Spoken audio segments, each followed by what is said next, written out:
Hello viewers, welcome to my channel. இது 100 days 100 videos 100 motivational story பற்றின series. இதில் பார்த்திங்கன்னா டே 28 பற்றி யாரை பற்றி பார்க்க போகிறோம்னா ஆக்டர் அண்ட் காமெடியன்ஸ் சூரியை பற்றி தான் பார்க்க போகிறோம்.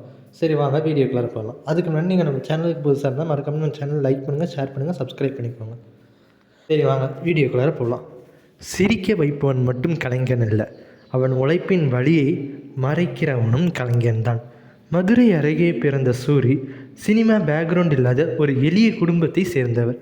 நடிகராக வேண்டும் என்ற கனவுடன் சென்னைக்கு வந்தபோது வாய்ப்புகள் இல்லை, ஆதரவு இல்லை, அடையாளம் இல்லை.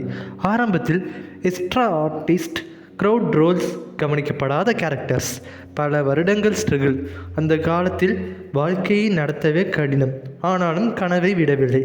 ஒரு சின்ன காமெடி சீனில் பரோட்டா சாப்பிடும் காட்சிதான் அவரை பரோட்டா சூரி ஆக மாற்றியது.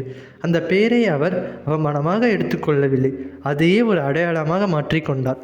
அதன் பின் VVS, வருத்தப்படாத வாலிபர் சங்கம், ரஜினி முருகன், மாரி, வேலைன்னு வந்துட்டா வெள்ளைக்காரன் போன்ற படங்களில் சப்போர்ட்டிங் காமெடியனாக இருந்து ஸ்க்ரீன் ஸ்டீலராக ஆனார்.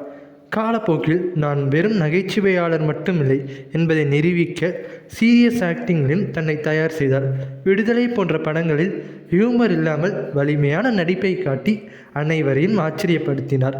சூரி வாழ்க்கை சொல்லும் ஒரே லெசன் ஒன்றுதான்: நீ இன்று எப்படி பார்க்கப்படுகிறாய் என்பதல்ல முக்கியம், நாளை நீ என்ன நிரூபிக்கிறாய் என்பதே முக்கியம். இவரிடமிருந்து மோட்டிவேஷன் லைன் என்று கற்றுக்கொள்வது: உன்னை ஒரு பெயரால் கூப்பிட்டாலும் கவலைப்படாது, உன் உழைப்பால் அந்த பெயருக்கே மரியாதை கொடு. என்னதான் இவரை முதலில் பரோட்டா சூரி என்று கூப்பிட்டாலும் இப்பொழுது மாஸ் ஹீரோவாக உருவெடுத்திருக்கிறார். ஸோ உங்களுக்கு சூரி நடித்து எந்த படம் பிடிக்கும்னு மறக்காமல் கமெண்ட் செக்ஷனில் சொல்லிட்டு போங்க.